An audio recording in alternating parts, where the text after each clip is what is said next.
9 demikian firman Tuhan. Seperti Bapa telah mengasihi aku, demikian juga aku telah mengasihi kamu. Tinggallah di dalam kasih-Ku itu. Jikalau kamu menuruti perintah-Ku, kamu akan tinggal di dalam kasih-Ku, seperti aku menuruti perintah Bapa-Ku dan tinggal di dalam kasih-Nya. Semuanya itu kukatakan kepadamu supaya sukacitaku ada di dalam kamu dan sukacitamu menjadi penuh. Inilah firman-Ku, yaitu supaya kamu saling mengasihi, seperti aku telah mengasihi kamu. Tidak ada kasih yang lebih besar daripada kasih seorang yang memberikan nyawanya untuk sahabat-sahabatnya. Kamu adalah sahabatku, jikalau kamu berbuat apa yang kuperintahkan kepadamu. Aku tidak menyebut kamu lagi hamba, sebab hamba tidak tahu apa yang diperbuat oleh tuannya. Tetapi aku menyebut kamu sahabat, karena aku telah memberitahukan kepada kamu segala sesuatu yang telah kudengar dari Bapa-Ku. Bukan kamu yang memberi aku, tetapi akulah yang memberi kamu. Karena aku telah menetapkan kamu supaya kamu pergi dan mengasihi Tuhan, dan kamu tetap. Supaya apa yang kamu minta kepada Bapa dalam namaku, diberikannya kepadamu. Inilah perintahku padamu, kasihilah seorang akan yang lain. Saudara, yang berbahagia adalah yang mendengarkan firman Tuhan dan melakukannya dalam kehidupannya sehari-hari. Bunda Teresa, mungkin kita tahu Mother Teresa, ya, dia seorang tokoh agama dan seorang yang sosok yang sangat dikagumi oleh orang-orang.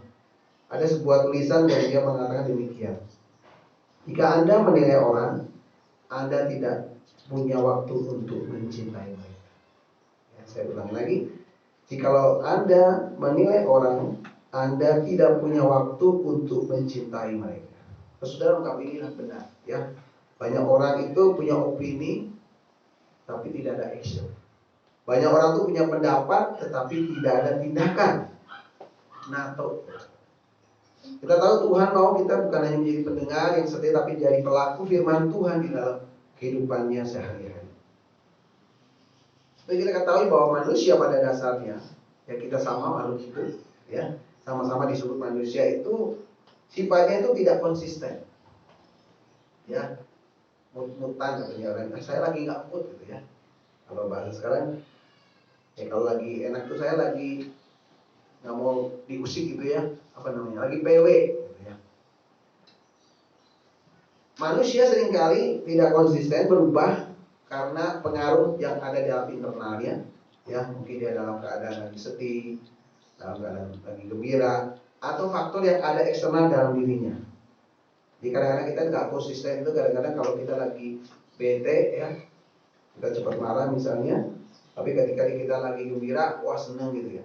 Jadi manusia itu tidak konsisten. Hal yang lain adalah biasanya manusia itu sulit untuk melupakan masa yang lalu, terutama luka yang lama, ya.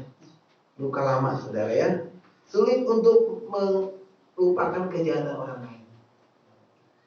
Itu yang terjadi. Saudara, kalau ditanya siapa yang pernah nyakit dirimu, langsung ingat si ini, langsung jam berapa, biasanya perempuan lebih ingat gitu ya katanya. Kalau laki-laki mah, lu udah lupa, kapan sih ngomong gitu? Oh, maaf tuh, udah gak maksudnya gitu ya. Ngomong siap gitu, tapi kamu gimana misalnya gitu ya. Atau ketika bersama dengan temennya gitu ya, lu sulit untuk menghilangkan luka lama, ya. Tapi kalau kebaikan seseorang juga sama sulitnya ya. Saya nggak tahu lah ya. Kita yang tahu. Jadi itulah manusia, karakternya adalah tidak konsisten, sulit untuk melupakan luka lama, dan juga ternyata saya mau katakan manusia itu tidak mampu untuk mengasihi jikalau dia tidak melekat pada sumber kasih. Manusia tidak bisa mengasihi sesama kalau dia tidak mendapatkan kasih Allah dalam dirinya. Hari ini saudara-saudara, saya akan membahas tentang tema tinggal di dalam kasih Kristus. Tinggal di dalam kasih Kristus. Di dalam ayat yang ke-9 dikatakan, tinggallah di dalam kasih-Ku itu. Ayat yang ke-10, tinggallah di dalam kasih-Nya. Ya, kasih Allah jadi kasih Kristus. Saudara, kata tinggal berarti diam. Kata tinggal itu berarti itu tetap. Ya. Misalnya kamu tinggal sama siapa? Oh, sama mama papa gitu ya. Kamu tinggal sama siapa? ya sendirian gitu ya. Jadi sudah tinggal diam, ya. Dan orang yang tinggal di dalam Allah adalah orang yang hidup di dalam Allah. Sehingga di dalam Yohanes 15 tadi dikatakan, seperti Bapa telah mengasihi aku, demikianlah juga aku mengasihi kamu. Tinggallah di dalam kasih-Ku itu. Saudara, kalau kita tinggal di dalam kasih Allah, kita akan menikmati kasih Allah. Dan perintahnya, kalau di dalam LAI mengatakan perintah supaya saling mengasihi ini bisa kita kerjakan. Kalau kemarin kita bahas sedikit Zakheus, dia punya landasan kasih sehingga dia bisa membagikan apa yang dia miliki. Hari ini saudara, saya akan bahas 3 hal saja. Bagaimana orang yang tinggal di dalam kasih Kristus. Yang pertama saudara, orang yang tinggal di dalam Kristus, di dalam kasih Kristus, ia akan memiliki kemampuan untuk melakukan perintah Tuhan. Orang yang tinggal di dalam kasih Kristus diberikan kemampuan untuk menuruti perintah Tuhan, atau dia bisa taat kepada Tuhan. Di dalam ayat yang ke-10 dikatakan, jikalau kamu menuruti perintahku, kamu akan tinggal di dalam kasihku, seperti aku menuruti perintah Bapakku dan tinggal di dalam kasihnya. Saudara, kemampuan manusia terbatas. Sehebat-hebatnya manusia terbatas. Orang mencoba patuh, coba taat, ternyata tidak bisa atau tidak maksimal. Buktinya adalah saat ini banyak orang melanggar protokol kesehatan, dan hari kemarin langsung melambung tinggi jumlah angka terkena COVID-19 karena kurang tertibnya, taatnya orang melakukan protokol kesehatan. Saudara, ya saya kemarin 3 hari pertemuan di Lembang. Ya saya juga harus pakai masker gitu ya, jaga jarak, cuci tangan. Ya, kita nggak tahu itu dari luar kota, ya se-Jawa Barat. Karena Bimas mengadakan, ya kita harus ikut dalam acara itu. Ada banyak orang sekali lagi cenderung untuk tidak taat, cenderung untuk tidak patuh, karena melihat orang lain. Orang lain juga sama kok. Orang lain korupsi, masa saya nggak korupsi? Orang lain nyontek, masa saya nggak nyontek? Rugi dong, betul ya? Secara matematika rugi dong. Orang lain selingkuh, ya selingkuh itu indah katanya. Masa saya nggak selingkuh? Oh, dia nggak tahu aja konsekuensinya.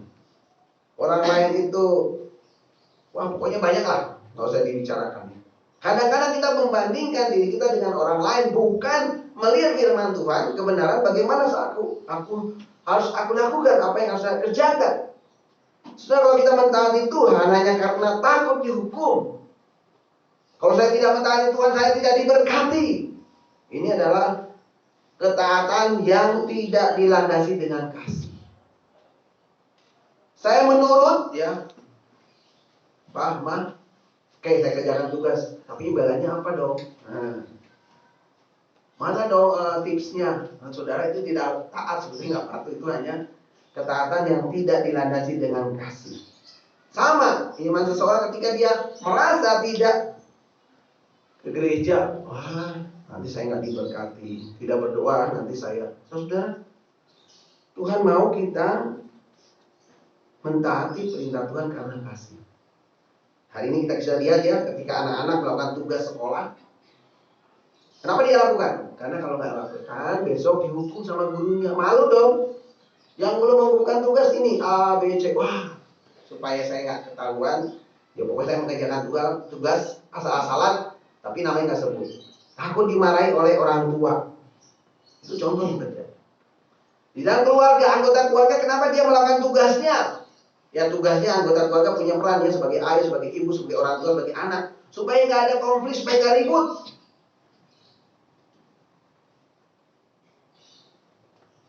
Ya. Apapun yang dilakukan tanpa didasari dengan kasih, sifatnya sementara, tidak langgeng. Ya, tanpa kasih, ketaatan hanyalah sarana untuk memanipulasi orang lain dan memanipulasi Tuhan. Oh ya saudara, memanipulasi. Banyak orang itu menipu kepada orang lain, menipu kepada orang, kepada Tuhan dan dirinya sendiri, seolah-olah dia taat, seolah dia setia, tanpa didasari oleh kasih. Tinggallah di dalam kasih Kristus, maka kita dimampukan untuk bisa taat menuruti perintah Tuhan. Ketaatan yang utama adalah tinggal di dalam Kristus, di dalam kasihnya, dan kita bisa belajar mentaati firman Tuhan. Saudara, ketaatan yang Tuhan ajarkan bukan ketaatan karena ada ketentuan, karena ada peraturan, ya. Betul, saudara, memang kalau anak-anak harus dipaksa, katanya. Ada peribahasa ya. Ini biasanya dilakukan di perusahaan supaya budaya kerjanya itu berbeda, ada kemajuan. Itu salah satu bank yang terkenal itu dipaksa lagi lupa ya. Ya, dipaksa jadi biasa lah, ada tiga, dipaksa, terbiasa, dan akhirnya terbiasa ya. Ya, sudah betul kan? Anak-anak dipaksa bangun pagi, lama-lama biasa gitu ya. Ya, harusnya tidak demikian ya. Bukan karena itu, tapi karena kasih, ketaatan yang penuh, ketaatan yang menyerahkan sepenuhnya kepada Tuhan. Orang itu karena terpaksa akhirnya terbiasa. Saudara, contoh adalah Tuhan Yesus sendiri. Tuhan Yesus taat sampai mati di kayu salib untuk melakukan kehendak Bapa. Kehendak Bapa adalah Kristus mati di kayu salib. Tapi kalau kita lihat ketika dia doa di Getsemani, saya akan bacakan saja di dalam Matius maupun Lukas itu ada. Saya bacakan dalam Matius 26 ayat yang ke-38, demikian firman Tuhan. Lalu katanya kepada mereka, hatiku sangat sedih, seperti mau mati rasanya. Tinggallah di sini dan berjaga-jaga dengan aku. Tuhan Yesus harus menuju kematian, yaitu di kayu salib. Dan dia merasa sedih, mau mati rasanya.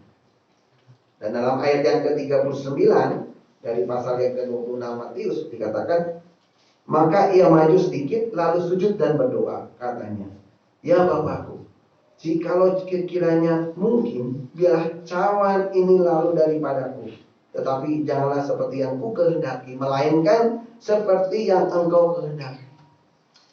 Tuhan Yesus berdoa supaya cawan ini berlalu, kalau bisa tidak terjadi. Dalam ayat selanjutnya ya, ayat 42, lalu ia pergi untuk kedua kalinya dan berdoa, katanya, ya Bapakku, jikalau cawan ini tidak mungkin lalu kecuali apabila aku meminumnya, jadilah kehendak-Mu.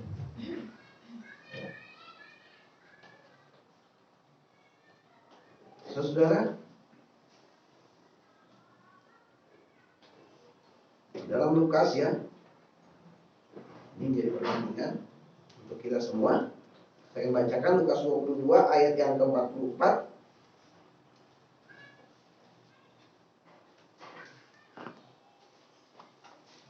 Nomor 44 ya.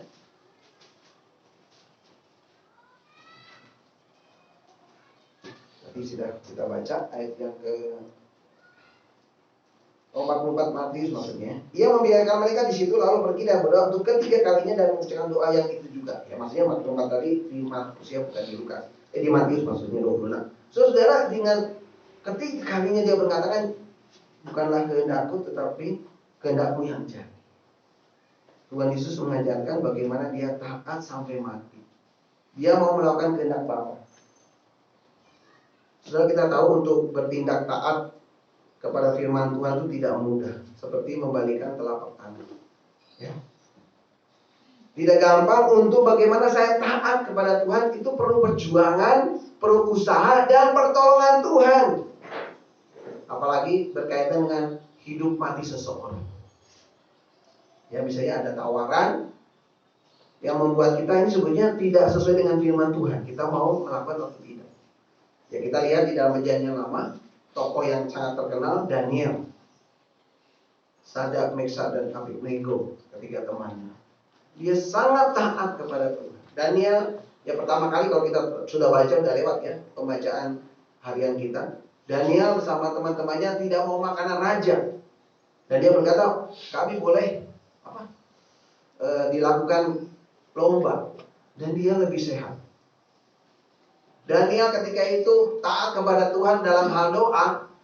Dan pada Raja Darius pada waktu itu sekelilingnya, ya, rekan-rekan sejawatnya tidak suka, mencoba buat peraturan untuk hal ini, pasti dia kena terjerat pasal KUHP lah, apalah kalau istilah. Dan ini kena, dan tapi Daud seperti biasa melakukannya, dia tetap berdoa.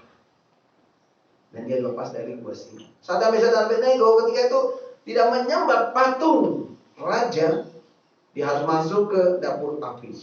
Dan tidak melakukannya. Dan raja itu bingung, kenapa ada 4? Ternyata ada dewa, kata dia, ada malaikat. Mereka tidak terbakar sedikit pun, meskipun panasnya sudah di berapa kali. Dan orang yang justru yang mendorongnya itu terbakar. Saudara, ini satu contoh orang yang sungguh-sungguh taat kepada perintah Tuhan. Pertanyaannya adalah, apakah saudara sudah benar-benar taat kepada perintah Tuhan? Apakah saudara sudah sungguh-sungguh mentaati perintah Tuhan? Mentaati kehendak Tuhan. Wujud kita taat kepada Tuhan adalah mengasihi. Di dalam Yohanes yang sama, saudara-saudara, kalau mau dilihat dalam Yohanes yang ke-14, supaya kita bisa membandingkan, dalam ayat yang ke-15 dikatakan, jikalau kamu mengasihi aku, kamu akan menuruti segala perintahku. Yohanes 14 ayat 21, kalau tidak salah, betul mengatakan, barang siapa memegang perintahku dan melakukannya, dialah yang mengasihi aku. Dan barang siapa mengasihi aku, ia akan dikasihi oleh Bapakku, dan aku pun akan mengasihi dia dan akan menyatakan diriku kepadanya. Jadi saudara, wujud saya taat kepada Tuhan adalah mengasihi Tuhan. Bagaimana mengasihi Tuhan? Saudara sudah bisa lihat. Ya, apakah saudara setia dalam disiplin rohani? Ya, Tuhan tidak meminta yang muluk-muluk kan? Ketaatan kita kepada Tuhan. Ritual doa setiap pagi sini jam 5 di gereja tetap berjalan. Ya, saya dan keluarga sudah melewati seminggu untuk doa pagi di gereja. Ya, karena saya dekat rumah ya. Ya, selama ini jujur saya tidak. Kan saya kata pada Bapak, ya saya di rumah saja. Ya, karena dulu anaknya masih kecil ya, harus nyiapin sekolah dan sebagainya. Dan saya tentunya anak saya komitmen berdoa. Makanya tidur jangan malam-malam. Kalau sudah setelah itu mau tidur lagi silahkan, karena sekarang sekolah kan online ya, bisa sekolah sambil tidur atau tidur sambil sekolah, saya nggak tahu ya. Intinya adalah anak saya ajakin. Sampai anak kedua saya 2 hari yang lalu ya, karena tidur di rumah pastori ya, saya udah nggak mau tidur di rumah. Dia bangun bukannya ke gereja, dia lari ke rumah. Ini udah mau doain, mau mulai mana anak satu lagi. Oh, dia nggak di gereja, dia ke rumah karena dia salah, mungkin belum masih melindur gitu ya. Saudara, di situ saya mengajak ya, kesempatan adalah membaca bersama ya, sesuai dengan makna jemaat tentunya. Ya, kemarin cukup banyak yang 4 pasal gitu ya, ada yang 1 pasal. Sebenarnya saya berharap disamakan aja meskipun kitabnya beda 3 pasal. Jadi sesuai, kalau kita membaca 15 menit Alkitab setiap hari, 1 tahun itu akan selesai. Karena kita punya kerinduan ya, 3 pasal sehari, dan seharusnya ada 5 pasal dalam 1 minggu. Itu selesai, udah dihitung. Punya nggak keinginan itu? Saudara, membaca Alkitab nggak rugi, saudara. Jadi sekarang kita baca sama-sama kan lebih simpel ya. Jadi bagi baca bersama-sama, jadi orang yang sibuk akan ya sibuk atau nggak punya waktu untuk baca akhir. Betul, orang yang sibuk akhirnya itu waktu yang bagus kalau bersama-sama. Jadi saudara, itu yang kami lakukan. Tinggal di dalam kasih Kristus memampukan kita untuk taat kepada perintah Tuhan. Itu poin yang pertama. Yang kedua, saudara, orang yang tinggal di dalam kasih Kristus, maka dia akan menikmati sukacita yang penuh. Di dalam ayat yang ke-11 saya akan bacakan, semuanya ini kukatakan kepadamu supaya sukacitaku ada di dalam kamu dan sukacitamu menjadi penuh. Saudara, janji Tuhan diberikan, sukacita itu akan menjadi penuh kalau kita tinggal di dalam kasih Kristus. Kebahagiaan dapat kita ciptakan,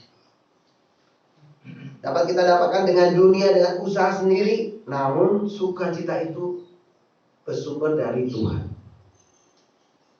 Sukacita itu adalah salah satu buah roh ya, kasih sukacita.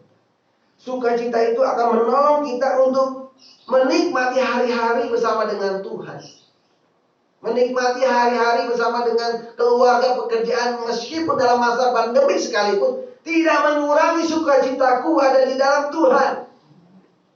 Kasih Allah yang diberikan pada setiap orang yang percaya kepadanya, dia akan menikmati sukacita penuh. Tinggal di dalam kasih Allah. Sukacita yang utama kita adalah kita memiliki hidup yang kekal, saudara. Itu sukacita yang tidak bisa dibandingkan dengan harta, dengan apapun di dunia ini. Ketika kita percaya pada Tuhan Yesus, hidup kekal menjadi milik kita. Dan ketika dipanggil itu menjadi, ya kita hidup bersama dengan Allah untuk selama-lamanya. Tapi banyak orang percaya itu tidak tahan untuk tinggal di dalam kasih Allah.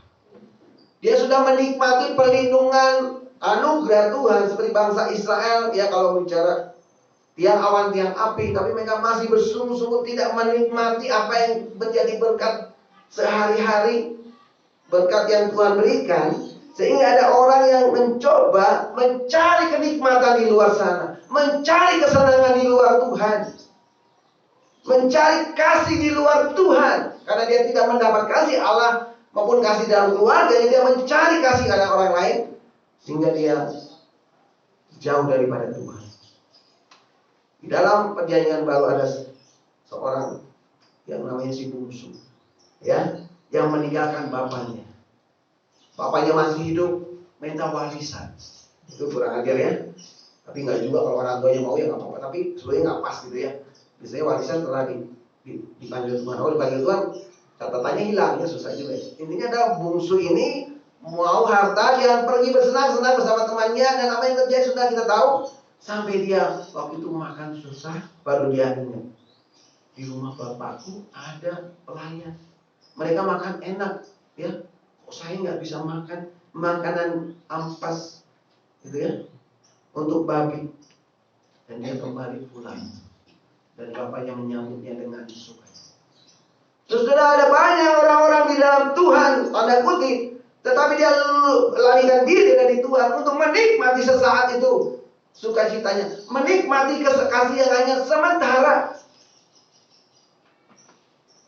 Di dalam ayat 14-15 dikatakan, kamu adalah sahabatku jikalau kamu berbuat apa yang kuperintahkan kepadamu. Aku tidak menyebut lagi kamu hamba, sebab hamba tidak tahu apa yang diperbuat oleh tuannya. Tetapi aku menyebut kamu sahabat, karena aku telah memberitahukan kepada kamu segala sesuatu yang kudengar dari Bapa. Saudara, dengan jelas dikatakan kita ini disebut sahabat. Orang sahabat, kita punya sahabat, tinggal ngomong aja, aduh aku lagi gak punya uang, masa sih? Itu kamu dompetnya tebel, itu kartu nama. Ya sudah saya kasih uang gitu ya. Aku lagi susah nih, tadi makan sekali, emang harus makan berapa kali gitu ya? Ya udah, kayak terakhir. Saudara tinggal ngomong kan? Kamu adalah sahabatku. Allah siap menolong di dalam pergumulan hidup kita. Terkadang kita merasa diri hamba, jadi budak. Dikatakan kamu bukan hamba lagi yang tidak tahu apa yang diperbuat oleh tuannya. Ini sahabat-sahabat Allah. Dan saudara, tinggal meminta ayat yang ke-7 ya. Jikalau kamu tinggal di dalam aku dan firman-Ku tinggal di dalam kamu, mintalah apa yang kamu kehendaki dan kamu akan menerimanya. Tinggal ngomong. Kalau kita punya teman bosnya, kali-kali dong beliin, gampangnya gitu ya. Dalam ayat yang berapa? Ayat yang ke-16C. Supaya apa yang kamu minta kepada Bapa dalam namaku diberikannya kepada saudara. Kenapa kita tidak ngomong, tidak berdoa ya, bercakap-cakap dengan Allah? Tuhan tuh tahu pergumulan kita. Orang lain belum tahu. Ya mungkin tahu dari orang mukanya, karena muka kita kadang beda. Ini mukanya lagi karena kita sendiri yang membuatnya gitu ya. Ya nggak apa-apa ya, nggak ada masalah ya, harus masa lagi orang tinggal sama ini kita mukanya senyum-senyum orang gila. Tapi intinya adalah Allah berjanji memberikan sukacita penuh jika kita tinggal di dalam kasih Allah. Hal ini tidak berarti orang percaya tidak akan mengalami kesulitan. Orang percaya tidak mengalami penderitaan, orang percaya tidak mengalami dosa, tidak demikian saudara. Tapi adalah ketika menghadapi situasi kondisi apapun juga ada sukacita dalam hidup kita. Toh penderitaan hanya sementara. Ya, saya percaya ya papa saya itu orang yang kuat gitu ya. Ya, kalau dia sakit itu kadang-kadang bandingkan dengan Kristus di kayu salib itu nggak ada apa-apa, dia dipaku. Kalau udah gitu kan kadang-kadang kita juga nggak bisa memandang bahwa si saya hebat. Saudara, penderitaan yang kita alami ini biasa. Ya, kalau dalam pencobaan yang kita alami itu biasa. Janganlah kita dikendalikan dengan perasaan takut, perasaan khawatir, perasaan sedih, perasaan marah yang menghilangkan damai sejahtera yang kita miliki. Sukacita itu diberikan secara penuh bagi orang-orang yang tinggal di dalam Allah. Kesedihan, kesusahan, penderitaan boleh dialami, tapi tidak menghilangkan damai sejahtera kita sebagai umat Allah. Kepergian ayah kami tercinta ya ke surga bukan berarti kami tidak sedih ya kehilangan. Sudah kehilangan kami ya 1 minggu lebih ya. Tapi kami tetap bersuka cita. Karena apa? Papa sudah menyelesaikan tugas dengan kami. Papa tidak meninggalkan masalah. Papa tidak meninggalkan beban hidup kepada kami, baik semasa hidupnya dan masa dia meninggal. Karena apa? Karena semua kebutuhan Papa dibayar lunas oleh pelayan Papa sendiri. Luar biasa. Itu tidak bisa dipikirkan oleh matematik manusia. Sukacita kami masih hidup rukun di dalam keluarga. Kami bisa saling mendukung satu dengan yang lain. Itu lebih dibandingkan apa yang kita alami penderitaan dalam dunia. Saudara, ada banyak orang bersukacita karena apa? Mendapatkan uang, harta warisan, mendapatkan status kedudukan, menikmati relasi dengan sesama, ya seksualitas, menikmati kekuasaan yang besar, dihormati orang, mendapatkan apapun yang dia inginkan. Tidak salah saudara, kita menikmati itu kalau itu sesuai dengan koridornya. Ya, kalau koridornya pasangan suami istri menikmati yang Tuhan berikan, itu koridornya tidak masalah. Menikmati jerih payahnya, pengkhotbah katakan ada orang tuh karunia menikmati. Saya punya teman kemarin, ya, dia tinggal di rumah yang sebetulnya rumah orang yang punya itu lebih daripada satu, dan dia menikmati, nggak usah ngontrak. Saya bilang, ya Pak, kami menikmati, kami punya karunia menikmati. Ya udah, puji Tuhan, itu berkat. Tapi ada orang yang tidak seperti itu, ya masing-masing punya berkat.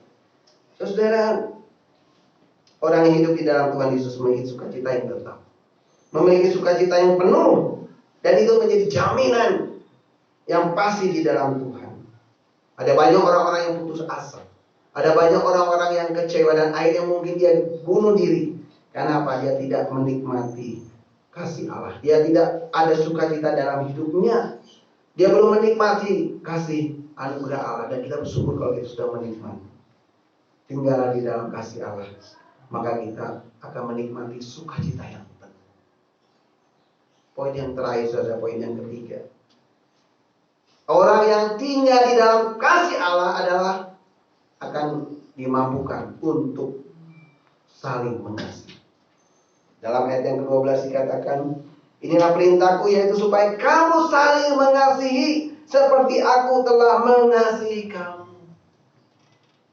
Kalau kita tinggal dalam kasih Kristus, kita dimampukan untuk mengasihi orang lain. Allah adalah kasih, dan setiap orang yang lahir dari Allah haruslah mengasihi. Ya, dalam 1 Yohanes 4 ayat 16b saya akan bacakan, dikatakan Allah adalah kasih, dan barang siapa tetap berada di dalam kasih, ia tetap di dalam Allah dan Allah di dalam dia. Saudara, kalau kita mengasihi orang yang kita cintai, kita mengasihi orang yang baik, yang selalu menolong, kita mengasihi orang yang nggak ada masalah, lebih mudah. Tapi kalau kita mengasihi orang yang pernah menyakiti, mengasihi orang yang telah menganiaya gimana ya, yang pernah ngeledek gitu ya, yang pernah mengolok-olok gitu ya, apakah mudah? Nggak mudah. Tapi perintah Tuhan tetap untuk kamu saling mengasihi seperti aku telah mengasihi kamu. Saudara, kalau kita sudah menikmati kasih Allah, tidak bisa dibandingkan kita melakukan kasih pada orang lain. Kan kasih Allah lebih. Kita ini orang yang berdosa, yang seharusnya menerima hukuman maut, yaitu upah dosa adalah maut, kematian yang kekal, neraka. Tapi kita diambil. Kita tidak lebih baik dari orang lain, saudara. Kita banyak kelemahan, banyak kekurangan. Kita lihat ayat 13, kasih Allah itu yang seperti apa? Tidak ada kasih yang lebih besar daripada kasih seorang yang telah memberikan nyawanya untuk sahabat-sahabat. Kasih Allah, kasih yang berkorban, ya, kasih yang rela mati bagi manusia. Saudara, sejauh mana kita sudah belajar mengasihi? Pengorbanan kita sudah lebih daripada apa yang seharusnya kita lakukan. Stefanus tidak bisa merasa mengatakan, ketika dirajam oleh batu, dia bisa berdoa, dia bisa melihat, dan akhirnya karena dia melihat itu ada Yesus di sebelah kanan Bapak, lalu ditimpa oleh batu karena orang itu, dia memuja Tuhan, dan dia bisa berkata, Tuhan atau Bapak, ampunilah mereka karena mereka tidak tahu, ya, apa yang mereka perbuat. Sama seperti Yesus katakan ketika di kayu salib, ya Bapakku, ampunilah mereka karena mereka tidak tahu apa yang mereka perbuat. Saudara, pernahkah kita mendoakan orang-orang yang telah menyakiti kita? Kita belajar untuk mendoakan, ya, toh mendoakan suami pernah, ya, istri pernah, anak, orang tua, iya itu pernah menyakiti, pasti nggak mungkin enggak. Pernahkah kita berdoakan, melupakan? Kalau tidak, sudah kasih Allah itu berarti tidak kita nikmati dengan sungguh-sungguh. Kalau kita masih menyimpan, pokoknya saya simpen, ini menjadi kartu terus saya kalau ada masalah. Sudah, kenapa harus demikian? Masalah harus diselesaikan, ya. Jika kita tinggal dalam kasih Allah, maka kita mampu untuk mengasihi orang lain, walaupun orang itu sangat-sangat jahat, sangat-sangat tidak manusiawi mungkin, ya. Karena kita kan memang ini yang sehat ngalah gitu, ya, yang paras ngalah, jadi ngalah terus, ya, jadi mereka semua sakit semua. Saudara, kalau kita memiliki kasih Allah, kita dimampukan, kita disanggupkan untuk mengasihi dia lebih daripada orang itu mengasihi. Saudara, nikmatilah bagaimana kasih Allah itu, maka kita bisa menerima siapapun juga, ya, di sekitar kita. Kita bisa mengasihi lebih lagi. Memang sekali lagi ini perlu terus belajar, saudara, ya. Saya akan akhiri dengan sebuah kisah nyata. Ketika itu ada perang dunia kedua, ya, di Jerman, maksudnya, ya, negara Jerman dengan Amerika Serikat. Keajaiban di malam Natal. Dikatakan gini, saudara, ceritanya sebuah keajaiban terjadi di tengah pertempuran yang menewaskan puluhan ribu orang. Yang namanya perang, ya, pasti ada yang mati. Nah, mungkin perang ada yang mati. Ketika itu malam Natal 1944. Saya ini jadi bapak saya 1944. Itu bapak saya. Seorang bocah laki-laki dan ibunya berada di dalam pondok kayu. Mereka berada di hutan di wilayah Andersnes, Belgia. Ayahnya adalah seorang profesi koki, tapi dicenderungkan keperluan di pihak Jerman. Sanalah Elisabeth Finken dan putranya Fritz berlindung dari cuaca beku. Ini Natal, ya, karena di Eropa salju, ya. Juga dari pasukan musuh yang bersembunyi di pedesaan yang siap menyerang. Tiba-tiba suara mencurigakan terdengar, seperti ada seorang datang. Pintu dibuka, jantung Nyonya Finken atau Elisabeth Finken terasa copot saat menemukan sekelompok tentara Amerika Serikat di muka rumahnya. Salah satu mereka dalam keadaan terluka. Mati-matian ia menyanyikan perasaan khawatir bakal akan dieksekusi mati oleh tentara musuh. Demi kemanusiaan ia mengizinkan para serdadu Amerika Serikat untuk masuk ke rumahnya. Perempuan mulia ini tak bisa berbicara bahasa Inggris, sementara tentara Amerika Serikat tak bisa bahasa Jerman. Namun akhirnya mereka bisa berkomunikasi dalam bahasa Prancis. Tak lama kemudian ketukan keras terdengar dari arah pintu. Nyonya Finken takut bukan kepala. Dia khawatir bisa jadi tentara Jerman yang datang.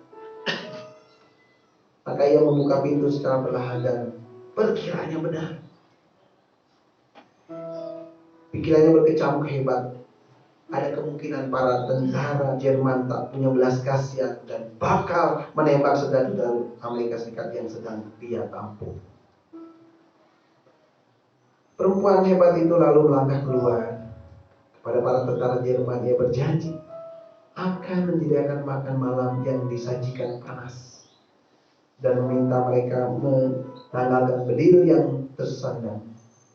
Syarat serupa yang dimintanya pada tentara Amerika Serikat karena itu adalah malam Natal. Nyonya Finken mengatakan pada para serdadu dan ia sedang menerima tamu lain. Saudara, sudah bisa lihat ya. Maka anggota pasukan Jerman itu masuk ke dalam pondok. Suasana sungguh canggung ketika dua pihak yang berlawanan itu saling tatap. Musuh. Akhirnya salah satu serdadu Jerman, seorang paramedis, memecah kebekuan dengan menawarkan bantuan membalut luka tentara Amerika Serikat yang cedera. Fritz Vincent, yang anaknya yang masih bocah pada itu menceritakan insiden tersebut ketika diwawancari oleh sebuah orang lah ya, surat kabar. Dia berkata bahwa sang ibu ayahnya kembali ke dapur. Dia melanjutkan memasaknya dan kedua pihak bersama duduk menghadap meja makan.